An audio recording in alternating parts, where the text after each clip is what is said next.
ৰাতিপুৱা আজি বেলি বাই ওলছি তাকো ইমান দিনৰ মূৰত সেইকাৰণে আজি আমাৰ মাৰ মন ইমান ফূৰ্তি ৰ'ব জনাই আছো মানে ৰাতিপুৱা উঠি আহিয়ে দেখো যে বিচনা কাপোৰ মেলি দিছে আৰু মোকো কৈছে গাৰুকেইটা আনি তই মেলি দি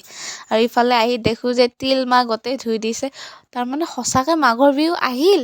আৰু মই এটা এক্সট্ৰাকে কাম ওলাই লৈছো মানে আমাৰ যেতিয়া ঘৰটো নতুনকে লোৱা হৈছে কিছুমান বস্তু আমি নিব লগা আছে আজি ভাবিলো চুকেছটো নিওঁ আৰু সেইকাৰণে কাপোৰ কানি এতিয়া গুচাই আছো আৰু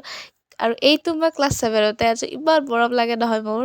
আৰু এই ফটোকপি ক্লাছ 9 নে 10ৰে আছিল স্কুলত দিব দিওঁতে এক কপি মই ঘৰতো আনি থৈ দিছিলোঁ কিন্তু জ্বলছি ফটোকপি আৰু গোটেই কাপোৰ কানি গুচা হ'ল এতিয়া চুকেছটো নিলি হ'ল আৰু দেউতা আহিল তো চুকেছটো ঘৰত নিলোঁ কিন্তু এতিয়া আছলি মহাভাৰতখন এতিয়াহে আৰম্ভ হ'ব এই আছলি মহাভাৰতখন মানে কাপোৰ জাপা আৰু এইখন মই ক্লাছ 8ত পঢ়ি থাকোঁতে মই বুজিছিলোঁ কিন্তু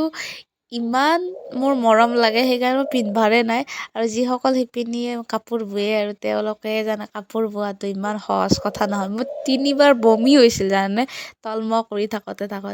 আৰু আপুনি কি ভাবিছে এই ৰুমটো এনেকৈ চুটকি বজাতে ভাল হৈ গৈছে আঢ়ৈ ঘণ্টামান লাগছে এই কাপোৰ কপা জাপা ঘৰ চৰ চাফা কৰোঁতে আৰু আৰু এইখনো ৰাতিপুৱা মই ধুনীয়াকৈ ধুই দিছিলোঁ কিন্তু এতিয়া ফিটিং যদি নকৰোঁ ছাগালে ভাঙি দিব কাৰণ যি উৎপাত ছাগালৰ সেইকাৰণে তাড়াতাড়ি ফিটিং কৰি কিতাপ চিতাপ ধুনীয়াকৈ থলোঁ তে ভিডিঅ'টো ইমানেই ভাল পালে প্লিজ লাইক কৰিব